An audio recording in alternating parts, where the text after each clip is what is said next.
ചോറ് വാരി വെച്ചിട്ട് അമ്മ വിളിച്ചപ്പോൾ ഓടി ചെന്നപ്പോൾ കാണുന്നത് അമ്മ വിഷം പുരട്ടിയ ചോറ് വായിൽ വെച്ച് കൊടുക്കാൻ തുടങ്ങുന്നതായിട്ടാണ്. ഈ സംഭവം എന്താണെന്ന് നമുക്ക് നോക്കാം. അഗ്നിപരീക്ഷയുടെ ഇപ്പോഴത്തെ ഓരോ എപ്പിസോഡിലും ഇവരെക്കുറിച്ചുള്ള കാര്യങ്ങൾ റിവീൽ ചെയ്യാനായിട്ട് പറയുന്നുണ്ട്. അതിനകത്ത് ഇന്നലെ വന്നതിൽ 2 പേരായിരുന്നു ഉണ്ടായിരുന്നത്. 2 പേരിൽ കുറേ പേര് വന്നു. അതിനകത്ത് എനിക്ക് ഹാർട്ട് ടച്ചിങ് ആയിട്ട് തോന്നിയ 2 പേരുടെ കാര്യമാണ്. അതിലൊന്ന് വിശാഖാണ്.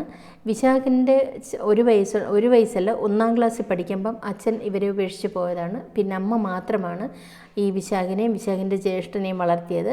അങ്ങനെ അമ്മ ഒരുപാട് കാലം കഷ്ടപ്പെട്ട് വളർത്തിയെങ്കിലും 8-ാം ക്ലാസ് ആയപ്പം ഒരു മാർഗ്ഗമില്ലാണ്ട് വിശാഖിനെ കൊണ്ട് ഒരു ഓർഫനേജിൽ വിടുകയും പിന്നീടുള്ള ജീവിതം അവിടെ നിന്ന് അങ്ങോട്ട് ജീവിക്കുകയും പഠിക്കുകയൊക്കെ ചെയ്യുമായിരുന്നു. അതിൻ്റെ ഇടയിൽ അനുഭവിച്ച സങ്കടങ്ങളും വിഷമങ്ങളും ഒക്കെ ആരോടും പറയാനില്ലാണ്ട് സ്വന്തം മനസ്സിൽ ഒതുക്കി കരഞ്ഞതും അങ്ങനെയുള്ള കാര്യങ്ങളാണ് പറഞ്ഞത്. അതിനുശേഷം ആൾ BCom പാസ്സായി ഇപ്പം ദുബായിൽ അത്യാവശ്യം നല്ലൊരു കമ്പനിയിൽ നല്ലൊരു സാലറിയിൽ ജോലി ചെയ്യുന്നു എന്ന് പറയുന്നു. പക്ഷേ ഇതിനിടയ്ക്ക് വെച്ച് ചേട്ടൻ മരണപ്പെട്ടു എന്നും പറയുന്നുണ്ട്. ചേട്ടനെക്കുറിച്ച് കൂടുതലായിട്ട് വിശദമായിട്ട് പറയുന്നില്ല.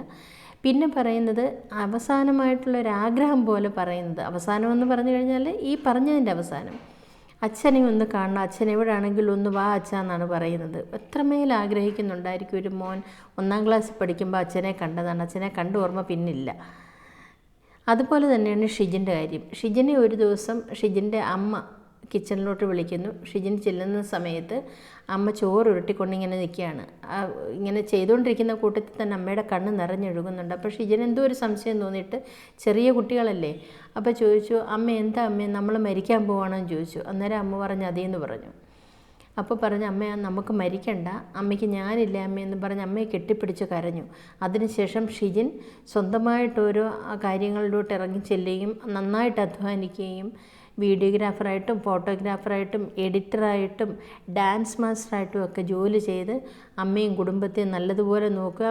ഏതായാലും അടുത്ത വീഡിയോയുമായിട്ട് വരാം. അതുവരെ ബൈ.